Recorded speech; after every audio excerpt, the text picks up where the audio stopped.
Afternoon everyone, মৌসুমি লাইফস্টাইলে আরও একটি ব্লগে তোমাদের স্বাগত।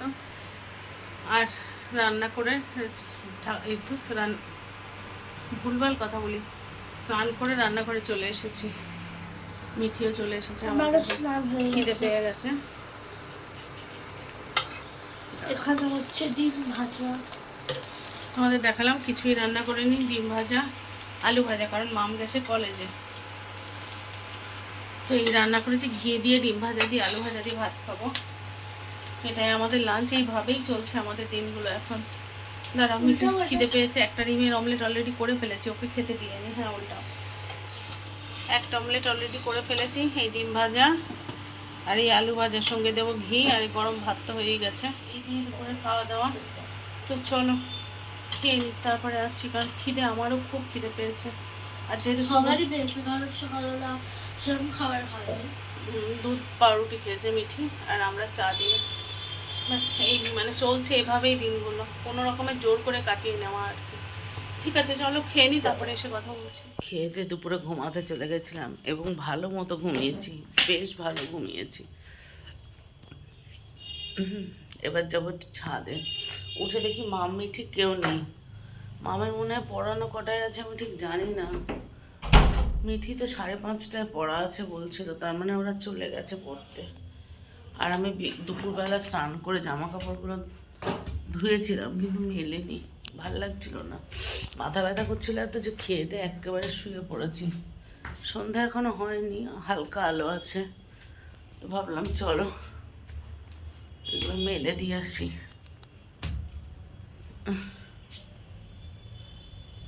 ঠাকুর ঘর অন্ধকার, তারা ঠাকুর ঘরে আলো জ্বেলেনি।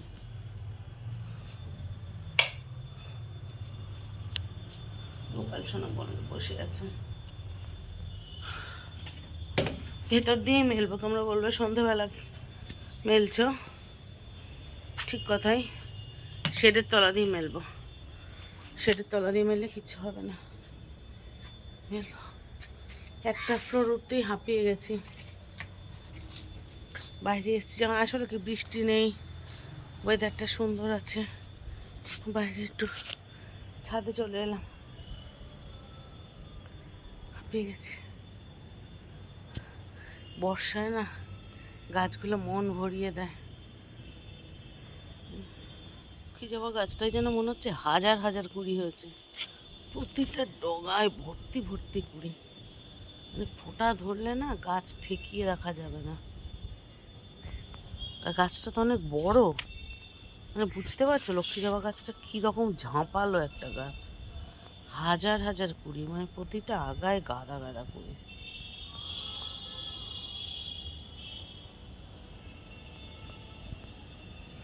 সন্ধে নামছে, কি সুন্দর লাগছে। যাক, পাখি ঘরে ফিরছে। একটু বসি, তারপর তোমাদের দাদা আসুক, এলে নিচে যাব। মামকে একটা ফোন করি, দেখিও কোথায়। বোনকে টিউশন অলরেডি দিয়ে এসেছি, অনেকক্ষণ হয়েছে দিয়ে এসেছি। এসে তারপর সন্ধ্যে সন্ধ্যে দিলাম, দিয়ে এখন আমি যাচ্ছি কোচিংয়ে পড়াতে।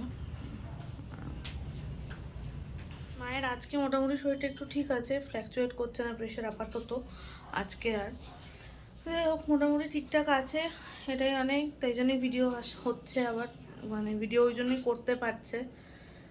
যাই হোক, এখন লেট হচ্ছে, চলো যাই। 7:30 বাজে, যেমন 7:30 থেকেই পড়ানো হচ্ছে আজকে। এখন 5 মিনিট বাকি আছে, তো 5 মিনিট এনাফ, আমার বাড়ির এতটাই কাছে, 5 মিনিট এনাফ পৌঁছানোর জন্য। চলো যাই। চাটা করলাম, চাটা দুজনে মিলে খেলাম, খেয়ে রান্না করতে চলে এলাম। প্রতিবেলায় তো ওই রান্না এরকম করে করে চলছে। এবার যেদিন খেয়ে একটু ভালো থাকি রান্না করার চেষ্টা করি। এবার আজকে তো রান্না করলে, আজকে হচ্ছে মঙ্গলবার, কালকে আবার ডায়ালিসিস আছে, রাত্রে যদি রান্না করি কাল দুপুর অবধি চলে যাবে। আবার রাত্রে ভাববো। আর তোমাদের দাদা জানে আমার তো শরীর ভালো না, আমি রান্না করতে পারবো কি পারবো না। ও আবার ওদের ক্যান্টিন থেকে খাবার নিয়ে এসেছে। চলো তোমাদের সাথে শেয়ার করি কি আমার জন্য খাবার এনেছে আর কি রান্না করছি। তো দেখো, মা মিঠে দুদিন ধরে বলছিল একটু চিকেন করে দেবে, একটু চিকেন করে দেবে। চিকেন বসেছে, কাঁচা লঙ্কা দিয়ে করছি বলে কিন্তু সাদা সাদা লাগছে। হ্যাঁ, আর আমি একটু বাচ্চাদের কম মশলা কম করে খাওয়াতেই পছন্দ করি। আচ্ছা, আর এইটা হচ্ছে আমার পায়ের তলায় তেল মালিশ করে দিচ্ছিলো বলে তেল নিয়ে গেছিলো তাই। আচ্ছা, আর এই যে আমার জন্য নিয়ে এসেছে ধোকা, এটা ধোকা ওদের ক্যান্টিনের রান্না। হ্যাঁ, ধোকাটা ভেতরে আছে, আমি যখন ঢালবো তোমাদের দেখাবো। একটু গরম করে নেবো বলে রান্নাঘরে এনেছি।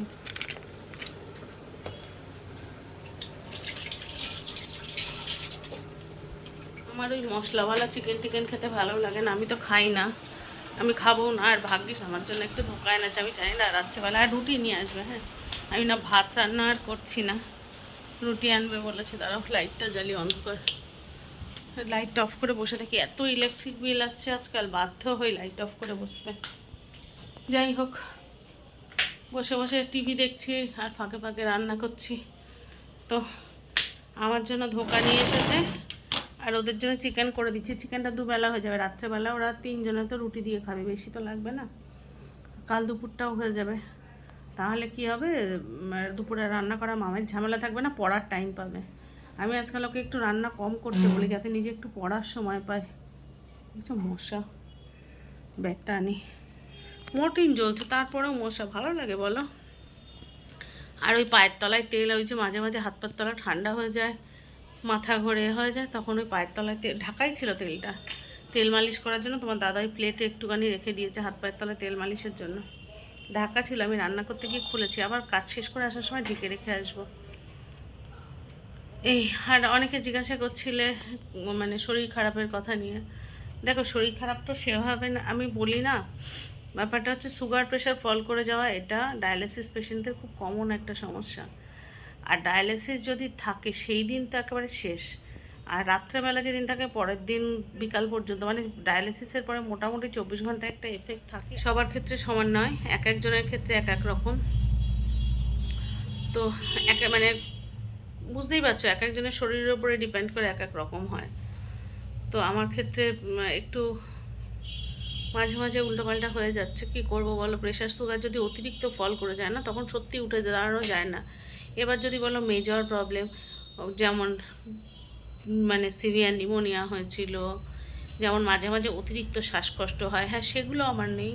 কিন্তু সুগার প্রেশার ফল করে যাওয়ার জন্য ডায়ালিসিস, আসলে আমার এই মানে সমস্যার কারণটা বলি। ডাক্তারের কাছেও সেদিন গেছিলাম, উনি যেটা বললেন, আমার এই ব্লকেজের জন্য আমার এমন একটা মেডিসিন দেওয়া হয়েছে আমাকে, যেটা প্রেশারটা যাতে অতিরিক্ত না বাড়িয়ে দেয়, ওই ওষুধটা খেলেই প্রেশারটা বেশ কমে যাচ্ছে, অতিরিক্ত যাতে না বেড়ে যায়, যাতে এই ব্লকেজের কারণে সেক্ষেত্রে গিয়ে হার্টে ধাক্কা মারবে, তো তখন একটা মানে কার্ডিয়াক অ্যারেস্ট হওয়ার সম্ভাবনা অতিরিক্ত মাত্রায় থেকে যায়। যদিও সবসময় সেটা অ্যাভয়েড করা যায় না, তবু ওষুধ দিয়ে যতটুকু কন্ট্রোলে রাখা যায়। আর সেই কারণেই কিন্তু এই প্রেশারটা এলোপাথারি হচ্ছে, বেশি কমে যাচ্ছে, উঠতে পারছি না, মাথা ঘুরছে, শুয়ে থাকছি, শুয়ে থাকলে কষ্ট কম হচ্ছে, উঠলে কষ্ট বেশি হচ্ছে, এভাবেই চলছে। তার মানে এটা কখনোই নয় যে মানে ওই শ্বাসকষ্ট বা যেসব প্রবলেমগুলো ছিল সেগুলো। তো এটাই তোমাদের কাছে ক্লিয়ার করার ছিল। হয়তো ওই খাপছাড়া বলি, কোনো কোনো কোনো সময় বলি যে শরীরটা ভালো লাগছে না, আবার পরের বেলায় শরীরটা ভালো লাগছে। যেই প্রেশারটা আবার একটু ধরো ওষুধটা গ্যাপ হয়ে গেল, 3 ঘন্টা ছাড়া একটা ওষুধ খাই, ওষুধটা গ্যাপ হয়ে গেল, তো তখন আবার মাথা তুলে বুঝতে পারছি। তো এটা একটা মিসকমিউনিকেশান হয়েই যায়। সেই জন্য আমি ভাবলাম একটু ডিটেলে তোমাদেরকে জানিয়ে দিই। এটা একটা কথা। আর একটা প্রবলেম সবচেয়ে বেশি এই মুহূর্তে হচ্ছে গা হাত পা জ্বালা পোড়া প্রচণ্ড। মানে সারাদিন তোমরা হয়তো খেয়াল করে দেখবে আমি গামছা, রুমাল, টাওয়াল এইসব ভিজিয়ে নিয়ে বসে থাকি। এটাও একটু বলে দিই, কারণ ডাক্তার, তোমরা হয়তো ভাবছো তাহলে আমি ডাক্তার দেখাচ্ছি না, অবশ্যই দেখাচ্ছি। এবং হিউজ পরিমাণে টেস্ট হয়, মানে গত মাসে তো 2বার টেস্ট করেছি পরপর। আচ্ছা, যাই হোক, তো আমার ফেরাটিন অতিরিক্ত পরিমাণে বেড়ে গেছে। ফেরাটিন মানে হচ্ছে আয়রন বেড়ে যাওয়া, সম্ভবত সাধারণ মানুষের 150 বা এরম কিছু একটা থাকে, যেটা আমাদের 500-র নিচে থাকলে ইঞ্জেকশন নিতে হয়, তার উপরে উঠলে ইঞ্জেকশন নিতে হয় না। আমার সেটা 150টা প্রায় 1665 হয়ে গেছে। বুঝতে পারছো কতটা বেড়েছে? 1665 রিপোর্ট এসছে, মানে সাংঘাতিক রকমের আয়রন বেড়েছে। এটা গেল 1। আর 2 হচ্ছে ফসফরাস বেড়েছে। সব ফসফরাস 6.57, মানে অলমোস্ট 6.6-এর কাছাকাছি, যেটা 5.1 থাকার কথা। তো এই দুটো জিনিস বাড়ার কারণে আমার গা হাত পা জ্বালা পোড়া, এই কষ্ট, এইগুলো হচ্ছে। হাত পা ঝুলে যাচ্ছে, সে মানে সহ্য করতে পারছি না, মনে হচ্ছে যেন আগুনের মতো বেরোচ্ছে। তো এই কারণে আমার এই জ্বালাপোড়া বা এই সমস্যাগুলো হচ্ছে। তো সেটা তোমাদেরকে একটু ক্লিয়ার করার ছিল। তাহলে বলবে ওষুধ কি খাচ্ছি না? হ্যাঁ, ফসফরাসের ডাক্তার ওষুধ দিয়েছে, আর ফেরাটিনের ওষুধ এখনই দেয়নি, বলেছে আয়রনের ইঞ্জেকশনটা বন্ধ রাখতে। আর 1 মাস দেখবেন যে যদি একটুও কমে তাহলে আর কি ফার্দার ট্রিটমেন্টে যাবেন। আমি জানি না এর ট্রিটমেন্টটা কষ্টদায়ক কিনা, কারণ ডাক্তার বললো হ্যাঁ। আমি বললাম স্যার এর কোনো ট্রিটমেন্ট নেই? বলছে ট্রিটমেন্ট তো আছে, আগে আমরা আয়রনটা বন্ধ করে দেখি কি হয়, তারপরে ভাববো। তা এখন হট করে আমি জানি না এই ট্রিটমেন্টটা মানে ব্যয় সাপেক্ষ না কষ্ট সাপেক্ষ না কি, কোনো জানি না। নাহলে কেন স্যার মেডিসিন বা এই ট্রিটমেন্টটা চালু করলেন না? নিশ্চয়ই ট্রিটমেন্ট কিছু আছে, কিন্তু চালু করেনি, শুধু আয়রন ইঞ্জেকশনটা বন্ধ করেছে। তাই আমাকে এখন কিছুদিন তো সহ্য করতেই হবে। তো এটাই তোমাদের ক্ল্যারিফাই করা দরকার ছিল, কারণ এই কখনো ভালো কখনো মন্দ, এর কারণটা হচ্ছে এই যে আমার এই ব্লকেজের কারণে আমার যে ওষুধ চলছে সেটা আমার প্রেশারকে ফেলে দিচ্ছে। আবার যখন সহ্য করতে পারছি না, ওষুধটা একটু গ্যাপ দিয়ে খাচ্ছি, তখন আবার প্রেশারটা উঠছে, তখন আবার উঠে বসতে পারছি, কষ্ট কম হচ্ছে। আজ যেমন দেখো দিনে 4 থেকে 5 বার খাওয়া যায়, যেহেতু 3 ঘন্টা ছাড়া মেডিসিনটা। আজকে মাত্র 2 বার খেয়েছি, কারণ আমি জানি কালকে আবার ডায়ালিসিস। অত মানে প্রেশার ফেলে দিলে আমি উঠে ডায়ালিসিস টানতে পারবো না। আর 1 বার খাওয়া যাবে রাত্রেবেলা, তাহলে আমার গেল 3 বার, যেটা 5 বার হতো, মানে 2 বার কম খেয়েছি। তার ফলস্বরূপ আজকে কিন্তু আমি রান্না করতে পারছি। আমি যদি ওই 4-5 বার খেতাম তাহলে কিন্তু আমি উঠতে পারতাম না, আর খুব স্বাভাবিকভাবেই কালকে ডায়ালিসিস নিতে কষ্ট হতো। তো যেহেতু তোমরা আমার পরিবারের অংশ, তাই আমার মনে হলো তোমাদেরকে মানে উত্তর দেওয়াটা আমার প্রয়োজনের মধ্যে পড়ে, তাই জানালাম। তো চলো রান্নাবান্না শেষ করে নিই। তোমাদের দাদা গেছে মিঠিকে টিউশন থেকে আনতে, মিঠিকে নিয়ে রুটি নিয়ে তাই ফিরবে। চলো তারপরে আবার আসছি। শুভ সকাল বন্ধুরা, এখন আলো ফোটেনি, জানলার দিকে তাকাও বুঝতে পারবে। আমি উঠে গেছি, যাবো ডায়ালিসিসে। আর ডায়ালিসিসের দিন সকালবেলা চোখ মুখ থাকে দেখো, কেন ব্লগ করি না, আর শুধু তোমাদেরকে দেখালাম। দুধ নিয়েছি, চা বা কিছু খাবো, চা বা কফি খাবো, তারপর বেরিয়ে যাবো। কেন ব্লগ করি না বুঝতে পারছো? এইরকম চোখ মুখের হাল নিয়ে কাজ ইচ্ছা করে বলো ক্যামেরার সামনে আসতে।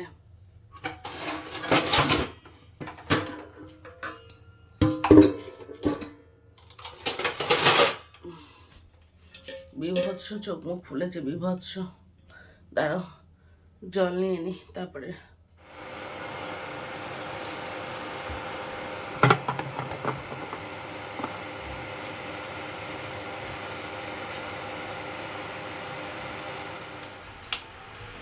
একটু চা বসিয়ে দিয়েছি।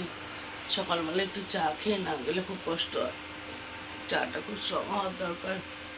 বসিয়ে দিয়েছি, লাস্টে একটু দুধ মেশাবো, দুধ চাই খেয়ে যাবো। সকালবেলা একটু স্ট্রং চা, খুব মাথাও ব্যথা করছে। খেয়ে ঝটপট করে রেডি হতে হবে। হসপিটালে এখন প্রচুর লাইন পড়ে, প্রচুর। আর আজকে যেহেতু বুধবার, সেহেতু মানে একটু বেশিই থাকে। সোমবারে যা পেশেন্ট থাকে বুধবারে তার চেয়ে বেশি থাকে। দুধটা দিয়ে দিলাম। তো বুধবারে তার থেকে বেশি পেশেন্ট থাকে, লাইনও পড়ে বেশি, তাই তাড়াতাড়ি করে যাবো। আর আজকে তোমাদের দাদা গঙ্গাসাগর যাবে বললো, কাল রাত্রে বললো, হঠাৎ করে মানে অফিস থেকে বলেছে কালকে রাত্রেবেলা যে আজকে গঙ্গাসাগর যেতে। ও হয়তো 9টা-10টার মধ্যে বেরিয়ে যাবে, যেটুকু আমার বললো এখন অবধি যা প্ল্যান আছে। চলো চাটা ফুটুক, আমার দাঁড়িয়ে থাকলে হবে না। আমার ব্যাগ গোছানো, মোটামুটি ব্যাগ গোছানো থাকে, তবুও একটু ব্যাগে ঠান্ডা জল, ভিজা রুমাল, এসব তো সকালবেলাতেই নিতে হয়। তো রাত্রে যখন নিয়ে রেখে দেওয়া যায় না, এগুলো আমি গুছিয়ে নিই ঝটপট, বুঝলে? কারণ আমার খুব শরীর খারাপ হয়, ওই জন্য আমার ভিজা রুমালটা অত্যন্ত জরুরি। তো চলো এগুলো ঝটপট করে গুছিয়ে নিই, আবার এদিকে যদি দেরি হয়ে যায়, হসপিটালে যেতে দেরি হয়ে যাবে। রেডি হয়নি, তারপরে একবারে আসবো। আমি রেডি হয়ে গেছি, আর র্যাপিডো এসে গেছে। তোমাদের দাদা আমার ব্যাগ নিয়ে নিচে নেমে গেছে। চলো যাই, এখন 5টা 20 বাজে, বেরিয়ে পড়লাম। বলো কত সকালে যেতে হয়, ডায়ালিসিসের জন্য রীতিমতো যুদ্ধ করতে হয়, যুদ্ধ এখন। চলো সঙ্গে থাকো। ডায়ালিসিস থেকে তো চলে এসেছে, আর ওই দেখো আরেকজন বেরোচ্ছে ঘর থেকে, কার্টুন দেখছিল ঘরে বসে। কারণ মা ডায়ালিসিস থেকে এসে একটু টিভি দেখছিল, কারণ মায়ের শরীরটা খারাপ। আর তার মধ্যে মাইন্ড চেঞ্জ করার জন্য এইসব করে। বাপি গেছে গঙ্গাসাগর, বাপির আজকে কাজ আছে অফিসে, বাপি সকাল সকাল বেরিয়ে গেছে, 8:30 9টার মধ্যে বেরিয়ে চলে গেছে অলরেডি। তো যাই হোক, এই হচ্ছে ব্যাপার। আর মা এখন এখানে বসে রয়েছে, প্রেশার অত্যন্ত লো, এক্ষুনি প্রেশার মাপা হলো, ভীষণ কম, এদিকে পালস রেট খুব হাই। বসে আছে দেখো, তাও হাসছে। হাসবো না তো কি কাঁদবো নাকি? যতক্ষণ হেসে থাকা যায়, জীবনে যতটা হাসি পাওয়া যাবে না, জীবন বড্ড ছোট, যতক্ষণ হেসে থাকা যায়।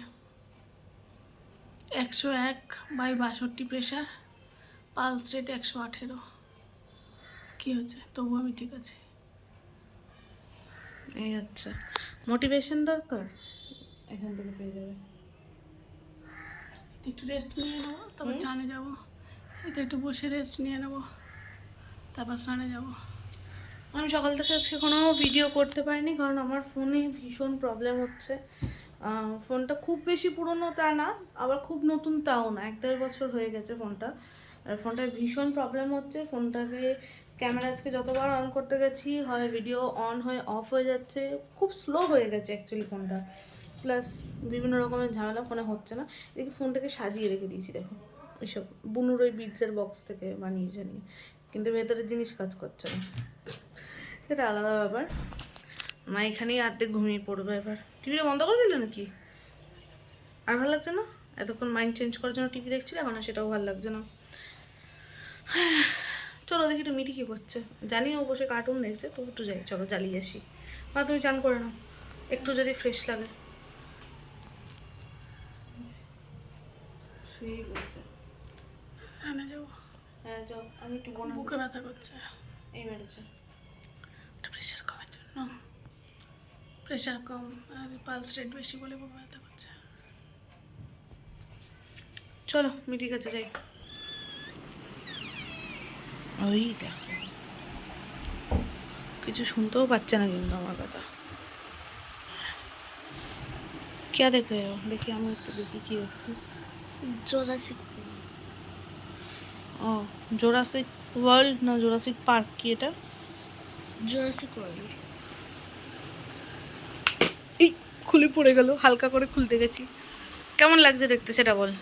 হ্যালো, বসে বসে এখন এইসব করছে, কার্টুন দেখছে। কারণ এটা কার্টুন না, আচ্ছা এটা কি? এটা মুভি। এটা তো কার্টুন মুভি, এটা সিরিজ। সে যাই হোক, কার্টুনেরই তো। ওদিকে মা সিরিয়াল দেখছিল বলে ও এইভাবে এখানে এসে দেখছিল, তাই তো। টেপি বসে গেছে আবার, এই যে আমি টেপি বলছি হয়তো শুনতেও পাচ্ছে না। হাই, তুই কি শুনতে আদৌ পাচ্ছিস আমাকে? আমার মনে হয় না পাচ্ছে। কার্টুন ফার্টুন দেখছে ডাইনোসরের।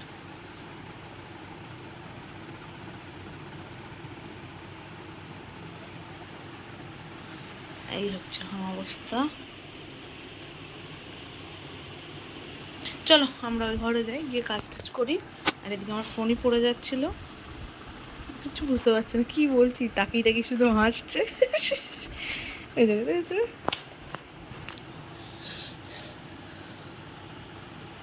চলো যাই আমরা, বাই বাই। এটা বুঝতে স্নানে, আর আমি এখন মায়ের খাওয়া দাওয়ার ব্যবস্থাটা একটু করি। চলো এই ভিডিওটা এবং এখানেই শেষ করি। ভিডিওটা ভালো লেগে থাকলে লাইক কমেন্ট শেয়ার করে পাশে থেকো। দেখা হচ্ছে নেক্সট কোনো ভিডিওতে, ততক্ষণ জন্য সবাইকে টাটা।